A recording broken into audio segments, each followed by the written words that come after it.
हज़रत अबू हुरैरा रज़ी अल्लाह ताला अन्हु से रिवायत है कि रसूलुल्लाह सल्लल्लाहु अलैहि वसल्लम ने खाने को कभी ऐब नहीं लगाया, यानी बुरा नहीं कहा।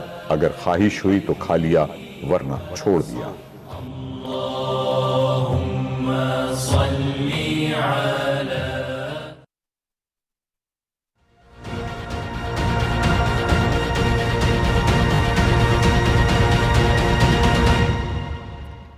वेलकम बैक नाजरीन। गुफ्तगू का आगाज़ वहीं से करेंगे जहां से ये तसलसल टूटा था। हमारे 3 तजियाकारों ने अपनी राय का इजहार कर दिया। 2 ने ना का ऑप्शन लिया। सज्जाद अनवर साहब का कहना है कि इमरान खान साहब माफ़ी मांगेंगे। आका इकरार हारून साहब आपकी राय जानना चाहते हैं कि इमरान खान साहब क्या करेंगे, क्या वो माफ़ी मांगेंगे या नहीं मांगेंगे, क्योंकि ये अभी इगोइस्टिक इशू लग रहा है। देखिए, बात ये है कि वैसे तो अगर आप बुरा ना बनाएं, उनका नाम है मिस्टर यूटर्न या यूटर्न खान, तो मुझे नहीं पता कि वो किस वक्त क्या रवैया अख्तियार करेंगे। लेकिन इस वक्त वो जो पोजीशन ले चुके हैं उसमें मेरा ख्याल है कि उनके लिए भी ज़रा मुश्किल है, और हो सकता है कि हालात कुछ इस किस्म के हो जाएं कि कोई एक फ़ज़ा से ऐसी बन जाए कि कोई मिसअंडरस्टैंडिंग हो गई थी और उसमें वो कहें कि जी मुझसे एक मिसअंडरस्टैंडिंग हो गई, जैसे कि उन्होंने हल्का सा उसका पहले एक बीन फेंक दिया है कि मैं डिफ्रेंशिएट नहीं कर सका मैजिस्ट्रेट में और जुडिशल ऑफिसर में। उसी को हामिद खान लेकर आगे बढ़ेंगे, क्योंकि हामिद खान साहब, हम सब जो कोलीग्स हैं जर्नलिस्ट वो जानते हैं हामिद खान साहब is a man of I mean वो एक वे निकाल लेते हैं। सही। और हो सकता है कि वो ये कहें कि ये एक मिसअंडरस्टैंडिंग जो कि पहले ही कह चुका है एक्यूज, उससे आगे जाके वो उसको रिग्रेट, हो सकता है वो लफ्ज़ माफ़ी ना इस्तेमाल करें, अपॉलोजी ना करें अपने किए पे, क्यों बिकॉज ऑफ द मिसअंडरस्टैंडिंग। ये हो सकता है कि वो अपने जो जवाब उन्होंने दायर करना है वो लिखें, वो रिग्रेट करते हैं। तो ये लफ्ज़ों की खेल होगी। जब वो रिग्रेट करेंगे और अगर उनका रिग्रेट कबूल हो जाता है तो फिर अपना इमरान खान वापस अपने फॉलोअर्स के पास जाएंगे, वो कहेंगे देखा मैंने माफ़ी नहीं मांगी, मैं माफ़ी क्यों मांगता। तो ये अब देखें, ये चीज़ें बड़ी कॉम्प्लेक्स हो चुकी हुई हैं, क्योंकि हामिद खान के आने के बाद एक यानी कि अब हामिद खान कब आए हैं? तब आए हैं जबकि फवाद चौधरी ने एक ऐसी स्टेटमेंट पास की है कोर्ट के बारे में जो कि मैं खुद नहीं करना चाहता हूं एक टेलीविजन पे बैठ के, वो इतनी एम्बैरेसिंग है। तो हामिद खान का लेकर आने से मुराद ये है कि इमरान खान इससे निकलना चाहता है, लेकिन अपॉलोजी या माफी का लफ्ज इस्तेमाल किए बगैर। और अब हमने देखना है कि ये जो जवाब जमा उन्होंने करवाना है, क्या वो उसी तरह जवाब जमा होगा एम्बिग्यूटी के साथ जो मेरे दिमाग में है कि रिग्रेट, मिसअंडरस्टैंडिंग, और हो सकता है कि फिर कोर्ट जो है वो भी एक स्पेस दे दे, लेकिन माफी का लफ्ज अपॉलोजी मेरा नहीं ख्याल है कि वो डालेगा उसमें। ठीक है, यानी अपॉलोजी वो नहीं करेंगे, आप ये कहना चाहते हैं? लफ्ज मैं फिर ये कह रहा हूं, अपॉलोजी का वर्ड और माफी का लफ्ज वो नहीं होगा, लेकिन माफी मांगेंगे, दूसरे अल्फाज में मांगेंगे, लेकिन माफी जरूर मांगेंगे, मांगनी पड़ेगी उनको ऑफ कोर्स। आजम चौधरी साहब, आप क्या ऑप्शन लेंगे? इमरान खान साहब माफी मांगेंगे या नहीं मांगेंगे?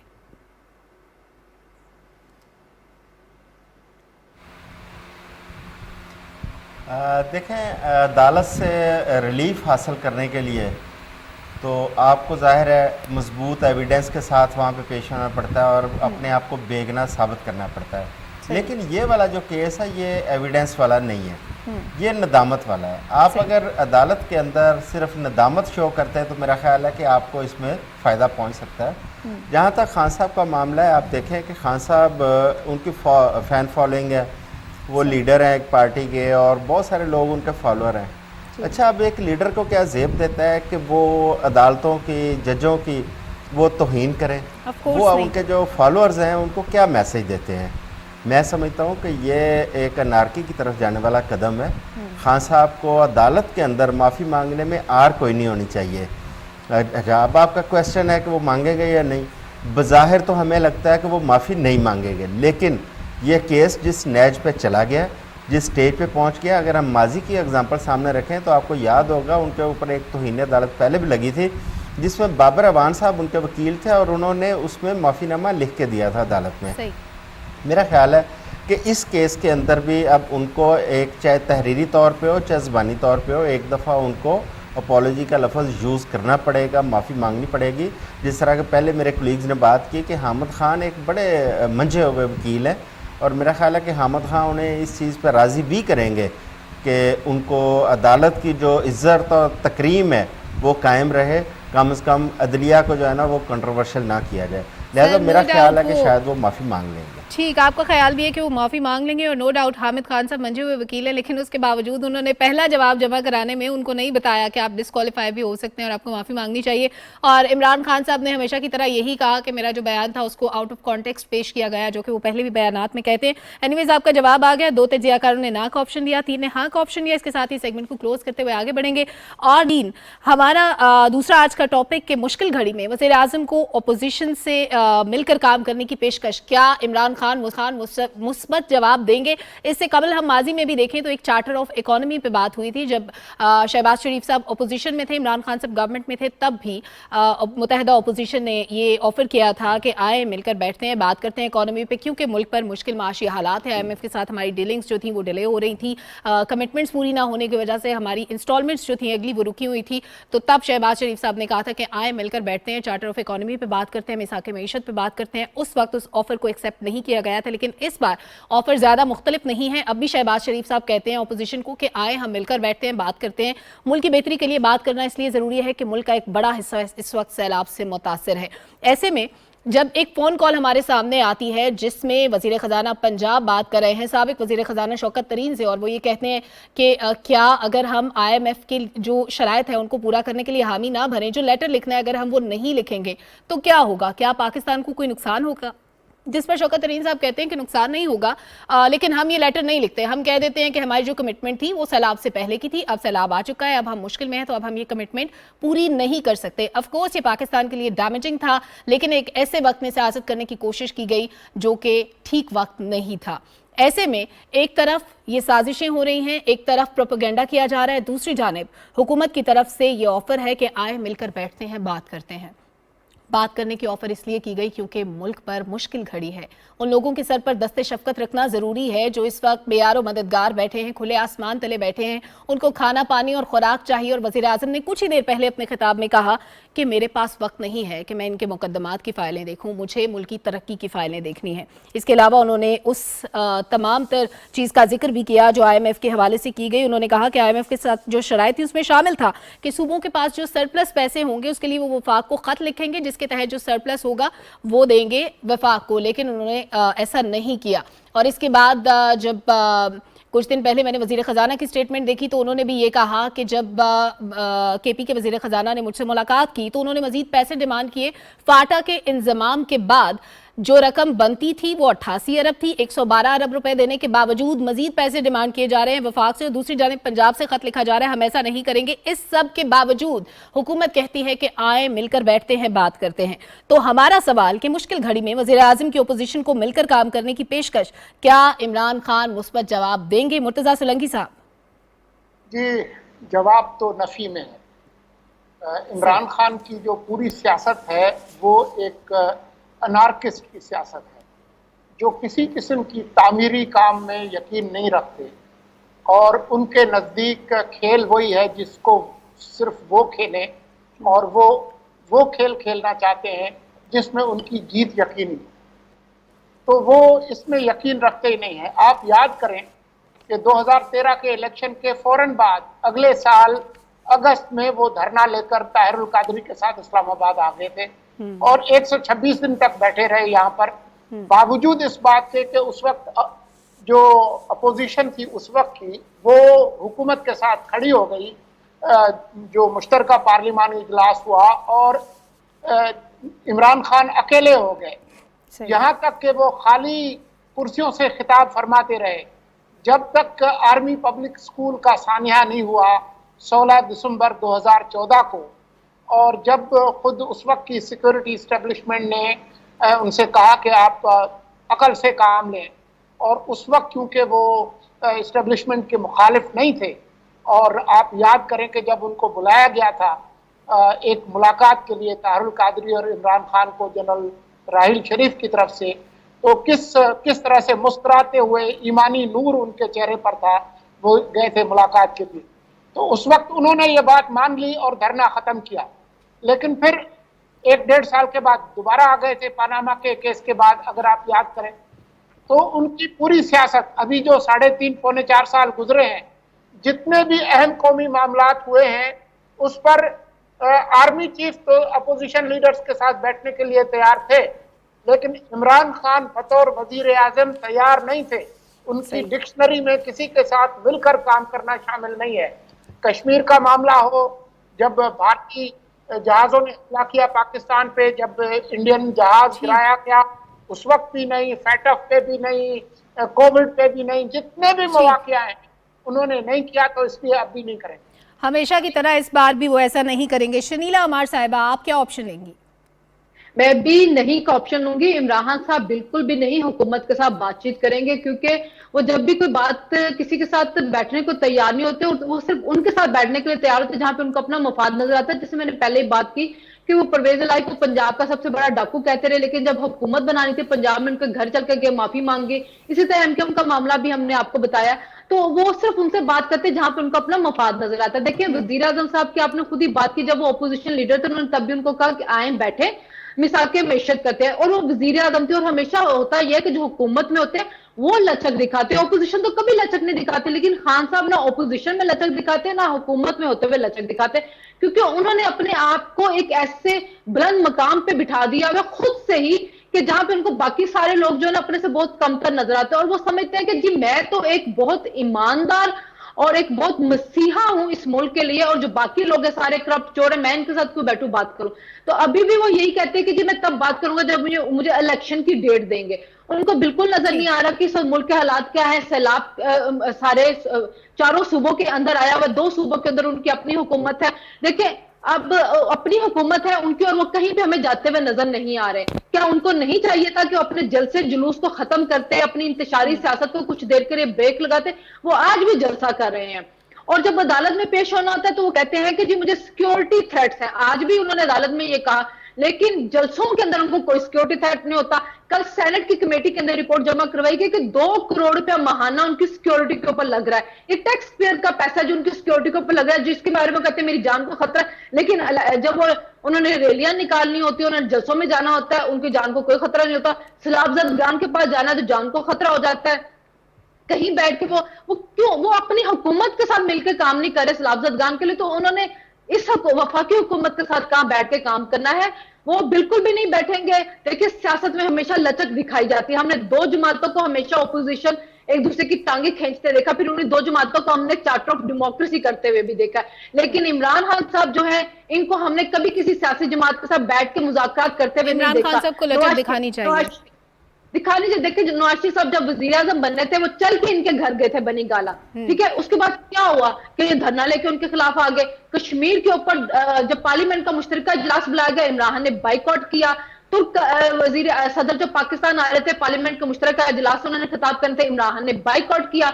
अभी इमरान की हुकूमत थी, सिक्योरिटी के ऊपर ब्रीफिंग थी, इमरान खान खुद नहीं आए, ओपोजिशन को सिक्योरिटी फोर्सेस जनरल बाजवा वगैरह ने ब्रीफिंग दी। तो इमरान खान सियासी जमातों के साथ बैठना पसंद ही नहीं करते हैं, क्योंकि उन्होंने अपने आप को हर एक से बहुत बुलंद समझ लिया हुआ है। ठीक, आपका जवाब आ गया। इमरान खान साहब खुद लोगों के साथ मिलकर चलने को तैयार नहीं होते, इदारों के साथ मिलकर चलने को तैयार नहीं होते। सजाद अनवर साहब, इमरान खान साहब को हर बार बताना क्यों पड़ता है कि APS हो गया, सैलाब आ गया, वो कभी बैठने को तैयार नहीं होते? इस बार क्या करेंगे वो?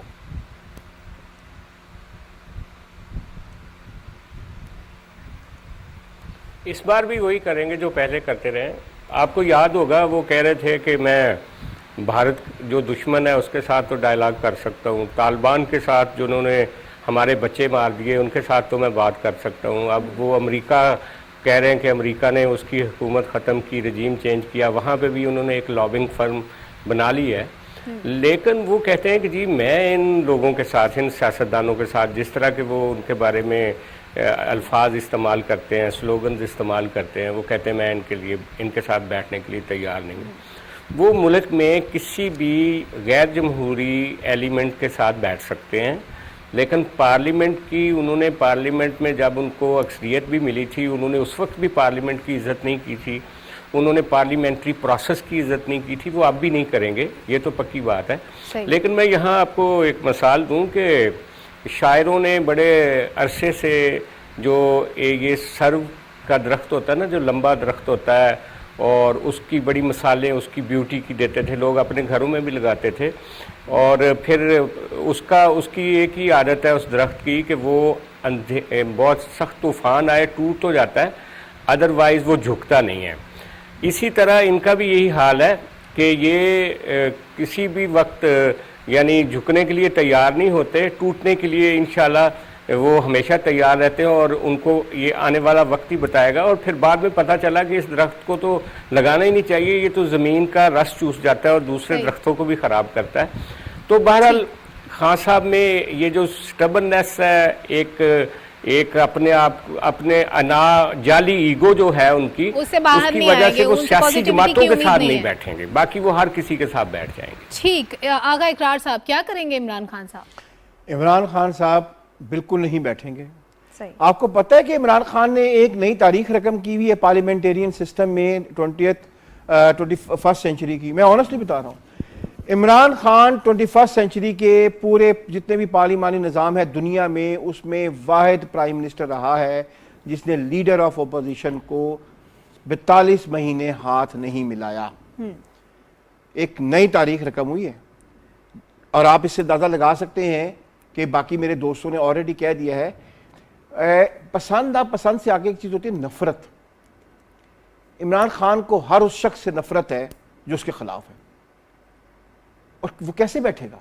पहले तो बात ये है, वो कभी बैठा ही नहीं है। बहुत डिटेल माशाल्लाह मेरे दोस्तों ने बताया है कि इतने अहम वाक़यात हुए हैं, वो नहीं बैठा। यानी कि एक ऐसी ब्रीफिंग जो कि ब्रीफिंग प्राइम मिनिस्टर हाउस ने, यानी कि प्राइम मिनिस्टर सेक्रेटेरिएट ने कॉल की थी, उसमें वो मैं नहीं बैठा था। सही।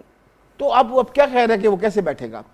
जनाब, इमरान खान के बारे में आप एक बात बिल्कुल क्लियर रखिए, अगर तो आप उसके साथ हैं, अगर आप उसके फॉलोअर हैं तो वो आपसे बात कर सकता है, अगर आप उसे कंटेस्ट करते हैं तो वो आप उसके लिए दुश्मन हैं, आप उसके लिए उससे ज्यादा कोई चीज हो सकती है, लेकिन आप उसके किसी दोस्त पे निगोशिएशन नहीं हो सकती है। और आखिर में एक बात कहूंगा, मैं कई दफा ये बात कह चुका हूं और लिख चुका हूं, इमरान खान या पीटीआई एक पॉलिटिकल पार्टी नहीं है, ये एक सोशल ग्रुप है, जो आपने देख भी लिया है। अभी रिसेंटली आपने ये 2-3 वाकयात हुए हैं इस्लामाबाद में, मैं नाम नहीं लूंगा, उसमें सोशल ग्रुप ने अपनी ताकत का मुजाहरा किया कि प्रेशर बिल्ड करने की कोशिश की जा रही है। आगा करार साहब, आपका जवाब आ गया, आपका जवाब भी नाम है। आजम चौधरी साहब,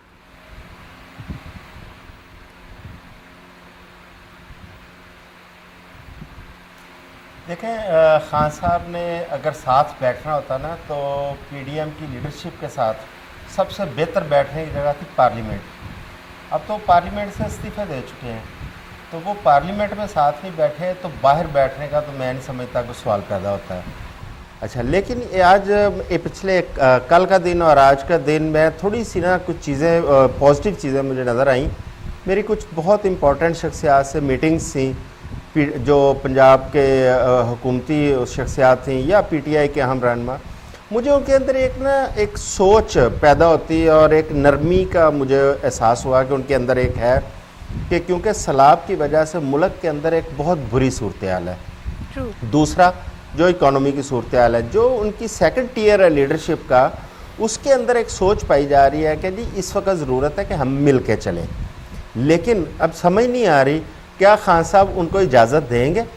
जो उनके अंदर एक सोच पनप रही है कि वो साथ बैठें और तमाम पार्टियों के साथ, क्योंकि आप देखें ना, खान साहब खुद पार्लियामेंट में नहीं है। देखिए, 2 सूबों की हुकूमत उनके पास है और सूबे जो हैं वो जाहिर है वफाक के साथ मिल के चलेंगे तो वफाक और सूबे जो है ना वो फिर कौम के लिए, अवाम के लिए बेहतरी कर सकेंगे और मुल्क के मुआशी जो सूरत हाल उसको भी बेहतर कर लेंगे और सैलाब का जो डिज़ास्टर है उससे भी मिल के निमट सकते हैं। क्योंकि आपके इल्म में है कि सूबों के पास बहुत सारे ऐसे, उनके पास हैवी मशीनरी उसकी कमी है, बहुत सारे वसाइल की कमी है जो वफाक के पास मौजूद है या हमारे वफाकी अदारों के पास मौजूद हैं, जो इस जो बहाली का जो अमल है आगे जो मुतासरीन का, उसमें वो अपना किरदार अदा कर सकते हैं। लिहाजा तो हम आइडियल सूबों सिचुएशन के की बात कर अंदर रहे हैं। एक मेरा ख्याल है जो सोच पाई जा रही है, मुझे लग रहा है कि सूबे जो हैं वो वफाक के साथ मिल के चलने को तैयार हैं। तो सूबे इमरान खान साहब को कैसे मनाएंगे? क्या वो मानेंगे, बैठेंगे साथ मिलके? यही सोचने की बात यही है कि खान साहब क्या उनको इजाजत देंगे? सर, इसका जवाब कि तो आप सूबे जो देंगे। हैं वो क्या सूरत हाल इमरान में खान साथ साहब मिलें? बैठने को क्योंकि तैयार मैं तो होंगे? पहले अर्ज कर चुका हूँ कि खान साहब ने अगर साथ बैठना होता तो पार्लियामेंट से रिजाइन ना करते। ठीक, आपका जवाब भी ना में आ गए। हमारे तमाम तजियाकारों ने नो का ऑप्शन दिया है। वक्त की किल्लत है, इसलिए जल्द आगे बढ़ना होगा अगले सेगमेंट की तरफ। और हमारा आखिरी सेगमेंट आज के प्रोग्राम का कि पीटीआई की मनफी सियासत के बावजूद IMF मुआहदे की मंजूरी की वजह क्या हुकूमत के मुश्किल माशी फैसले हैं जो कि दिल पे पत्थर रखकर लिए गए हैं। चीज़ों की कीमतें बढ़ाना, पेट्रोल की कीमत बढ़ाना, आवाम के सख्त रद्द-ए-अमल के बावजूद ये करना पड़ा, क्योंकि जब पिछली गवर्नमेंट गई तो मुल्क की मैशत वेंटिलेटर पे थी, उसकी बहाली के लिए ये ज़रूरी था। तो ये जानने की कोशिश करते हैं कि ऐसे वक्त डिसीजन लेना क्या ये फायदेमंद रहा इन लॉन्ग टर्म? अगर हम देखें IMF की तरफ से हमें 1 अरब 17 करोड़ डॉलर मिल रहे हैं जो कि 2 साथ इकट्ठी जारी होने जा रही हैं। मुर्तज़ा सोलंकी साहब, क्या मनफी सियासत के बावजूद IMF मुआहदे की मंजूरी की वजह गवर्नमेंट की मुश्किल माशी पॉलिसियां हैं? देखें, अगर आप IMF के साथ हमारे जो अब तक मुआहदे हुए हैं जिनमें से बहुत सारे मुकम्मल नहीं हो सके, 22-23 के करीब जी, तो उनमें से जो अक्सर मुआहदे ख़त्म हुए हैं उसकी एक वजह ये भी थी कि हमारी हुकूमत और हमारी जो नौकरशाही है वो वादे वईद कर लेती है लेकिन वो पूरे नहीं करती और उसके नतीजे में जो है वो एक तातुल पैदा होता है। यही वजह है कि ये मुआहदा जो अभी इस हुकूमत ने किया है, ये असल में तो 2019 में इमरान खान सरकार ने किया था। सही। उन्होंने बहुत सारे वादे वईद किए, लेकिन जब इमरान सरकार की कश्ती डोलने लगी और ऐसा लगा कि उनकी हुकूमत जाने वाली है, तो शौकत तरीन जिनको बड़े नाज व नखरे से लाया गया था, वो उनकी जो ख्वाहिश थी उसके बावजूद इमरान सरकार ने कहा कि हम ये काम नहीं करते क्योंकि इसके नतीजे में हमारी मकबूलियत में कमी आएगी और अगर हुकूमत हमारी जा रही है तो हम ना करें। लेकिन 4 महीने के अंदर वो काम जो कि शौकत तरीन ना कर सके वो मिफ्ता इस्माइल और उनके हुकूमत ने करके दिखाया।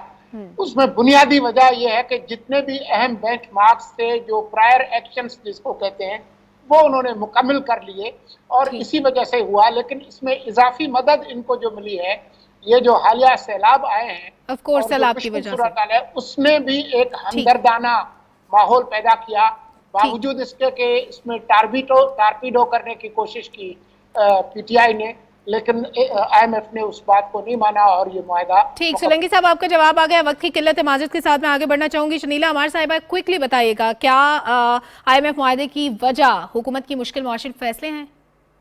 जी बिल्कुल, उनके मुश्किल माशी फैसले और अवाम ने जो कुर्बानियां दी हैं उसकी वजह से ये सारा कुछ हुआ है। क्योंकि पीटीआई की गवर्नमेंट जो थी वो आपको पेट्रोल की जो प्राइस कम करके गई थी, 150 पे फिक्स करके 10 कम करके, और उन्होंने कहा था ये फंडेड सब्सिडीज है, जो कि बिल्कुल नहीं थी। और फिर जब IMF के पास गए तो उन्होंने कहा कि आपको ये खत्म करनी पड़ेगी, बिजली के ऊपर से भी, पेट्रोल के ऊपर से भी। और आपने देखा कि इस महीने बिजली के बिल बहुत ज्यादा आए हैं, जो कि अब वजीर आजम साहब ने कहा है कि हम उनको बतदरीज कम करने की कोशिश करेंगे। 300 यूनिट के जो लोग इस्तेमाल करते हैं उनको रिलीफ भी आज मिला कि उनको फ्यूल प्राइस एडजस्टमेंट नहीं, और इसके लिए सोलर पॉलिसी भी मुतारिफ करवा दी है PM ने। क्योंकि जो आप महंगा ऑयल लेते थे कि पीटीआई के दौर के अंदर आपको सस्ता ऑयल भी मिल रहा था। LNG जो थी, आपके साथ एक कंपनी जो थी वो $4 MMBTU के ऊपर साइन आपके साथ एग्रीमेंट करने के लिए तैयार थी 3 साल के लिए, आपने नहीं किया। तो जब ये हुकूमत आई तो आपको स्पॉट प्राइस $40 MMBTU के ऊपर LNG मिल रही थी, जिसकी वजह से गैस की प्राइस बढ़ी, आपकी बिजली की बढ़ी, पेट्रोल की बढ़ी, और उसका खमियाजा भुगता आपने बाई इलेक्शन के अंदर। अवाम ने भी कुर्बानी दी। कल रात को भी पेट्रोल की प्राइस जो 2 रुपए बढ़ी, उसकी वजह यह है कि हमें लेवी बढ़ानी पड़ी, जो 17 रुपए हमने बढ़ाए हैं, जो IMF की शर्त है कि आपने 50 रुपए बढ़ाने हैं। फिर डॉलर की कीमत भी बढ़ी हुई है, तो कल जो एक्सचेंज रेट डॉलर का था जिसको प्राइस थी वो 217 थी। तो मुझे लग ये रहा है कि 15 सितंबर के बाद आहिस्ता आहिस्ता रिलीफ मिलना भी शुरू होगा। अक्टूबर के बाद तो बिजली के ऊपर भी हमें रिलीफ मिलना शुरू होगा, प्राइस कम होगी। लेकिन जो लाइन माइंस बिछाई हुई थी पीटीआई ने, वो उठाने में इस हुकूमत को अपनी सियासी साख को भी दांव पे लगाना पड़ा है। लेकिन ये उनके मुश्किल फैसले थे, अवाम की कुर्बानी थी, जिसकी वजह से आज हमें एग्रीमेंट। ठीक, सजाद अनवर साहब क्विकली।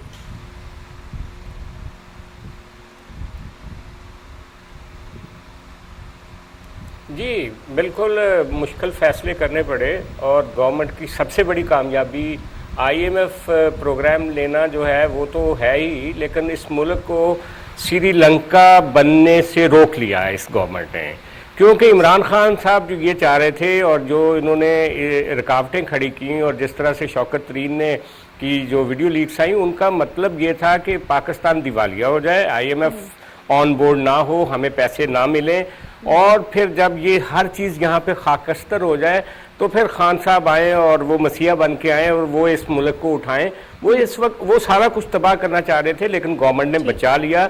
ये बड़ी कामयाबी है, लेकिन अवाम से कुर्बानी मांगी गई है। अवाम कहाँ कुर्बानी, उनके ऊपर तो ट्रिकल डाउन इफेक्ट आता है, और अवाम ने कुर्बानी दी भी। मजबूरी जो इमरान खान ने किया था अल्टीमेटली वो आज भुगतना पड़ा है।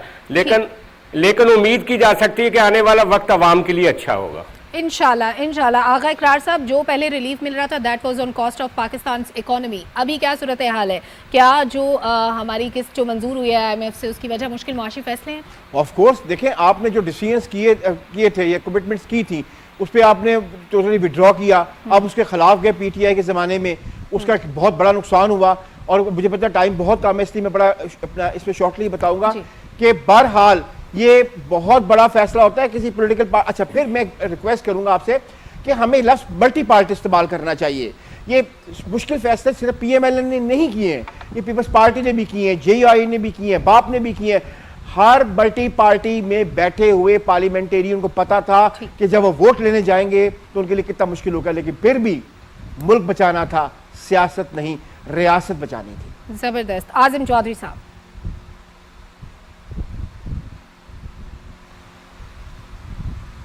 आगा साहब ने बहुत अच्छी बात किया, क्योंकि ये रियासत बचाने की बात थी। रियासत की कॉज पे आप सियासत नहीं कर सकते, तो इसमें कोई शक नहीं कि हुकूमत ने वाकई बहुत मुश्किल फ़ैसले लिए और बहुत मुश्किल वक्त भी देखा और मेहनत भी की, जिसकी वजह से आज IMF प्रोग्राम वो मुकम्मल होने जा रहा है। इसके साथ साथ हमें जो बाकी हमारे दोस्त मुबालक हैं उधर से भी अब इमदाद की जो है ना उम्मीद नज़र आने लगी है, इन्वेस्टमेंट भी, इमदाद भी। यहाँ पे मैं हुकूमत से एक दरख्वास्त ज़रूर करूँगा कि देखें, इस कौम ने बड़ी कुर्बानी दी है, बहुत महंगाई बर्दाश्त की है। अब जो पाकिस्तान में अच्छा टाइम आ रहा है, इसके समरात जो है ना वो ग्रास रूट लेवल तक जाने चाहिए, क्योंकि सैलाब की वजह से पहले बहुत तबाह कर रही है और बदहाली है और महंगाई ने भी लोगों की कमर तोड़ी है। लिहाजा इस टाइम के ऊपर अगर हुकूमत नीचे तक लोगों को फ़ायदा पहुँचाएगी, मैं समझता हूँ कि ये बहुत बेहतर रहेगा। ज़बरदस्त, आपका जवाब भी आ गया आज़म चौधरी साहब। हमारे तमाम तज्जियाकारों ने हाँ का ऑप्शन लिया है। जाहिर है मुल्क की मईशत को बचाने के लिए बहुत ज़रूरी था कि मुश्किल फैसले लिए जाते और उन्हीं के समरात हम तक पहुँच रहे हैं। बहुत शुक्रिया मुर्तज़ा सोलंकी साहब, शनीला अमार साहिबा, सज्जाद अमनर साहब, आगा इकरार हारून साहब और आज़म चौधरी साहब आज के इनका हिस्सा बने, अपनी कीमती राय से आगाह किया और उन तमाम इशूज़ पर जिन पर आवाम जानना चाहते हैं कि उनकी राय क्या होनी चाहिए, क्योंकि ओपिनियन मेकर्स का रोल बड़ा इंपॉर्टेंट होता है। और जब ऐसे वक्त में मुल्क एक मुश्किल माशी सूरत हाल से गुजर रहा हो, ना सिर्फ मुश्किल माशी सूरत हाल बल्कि सैलाब की तबाहकारियां भी मुल्क के तूलो अर्ज में फैल रही हों, सिंध की बात करें, बलोचिस्तान की बात करें, KP की बात करें, जनूबी पंजाब की बात करें, हमारे चारों अजला इस वक्त सैलाब से मुतासर हैं। मुल्क का एक बड़ा हिस्सा सैलाब में डूबा हुआ है। आबादी की बात करें तो 3 से 3.5 करोड़ के दरमियान तकरीबन ये आबादी बनती है जो कि इस वक्त मुतासर है, यानी 15% टोटल पॉपुलेशन का। उनको एकोमोडेट करना है, उनके लिए रिलीफ और रेस्क्यू की सरगर्मियों में हिस्सा लेना है, हम सबको मिलकर करना है। ऐसे में ओपिनियन मेकर्स का रोल भी बड़ा इंपॉर्टेंट हो जाता है, इसलिए इस डिस्कशन का इनेकाद बहुत ज़रूरी होता है। मुल्क में सैलाब है, बार बार हमने जिक्र किया कि आप दिल खोलकर एहतियात दें, उन लोगों की मदद करें जो इस वक्त मुश्किल में हैं, जो बेसहारा और बेआसरा हैं। गवर्नमेंट कर रही है, इंटरनेशनल डोनर्स कर रहे हैं, लेकिन हम सबको भी अपना हिस्सा डालने की ज़रूरत है। और जब हम बात करते हैं कि मनफी सियासत को रद्द कर देना चाहिए, तो ये वक्त सियासत का नहीं है। सानिया APS का बार बार जिक्र किया, क्योंकि जब सानिया APS हुआ, इस कौम के बच्चे मर रहे थे और मुल्क में सियासत हो रही थी, धरने चल रहे थे, एहतजाज हो रहा था। तो खुदारा ऐसे वक्त में सियासत ना करें, इदारों के खिलाफ तौहीन आमेज बयानात देने से गुरेज करें, ताकि इदारों के दरमियान जो टकराव है वो पैदा ना हो, तसादुम पैदा ना हो। इदारों के खिलाफ महाजराई न करें, मुल्की सियासत के बजाय रियासत पर तवज्जो दें और सैलाब की तबाहकारियों से निकलने में गवर्नमेंट का हाथ बटाएं। जैसे वज़ीर आज़म ने ऑफर किया, उस ऑफर को कबूल करें। उम्मीद करते हैं कि इस प्रोग्राम का इम्पैक्ट जरूर पहुंचेगा जहां तक पहुंचना चाहिए। इसके साथ ही बाखबर का वक्त खत्म हुआ। हमें हमारी टीम के हमरा इजाजत दीजिए। अल्लाह हाफ़िज़।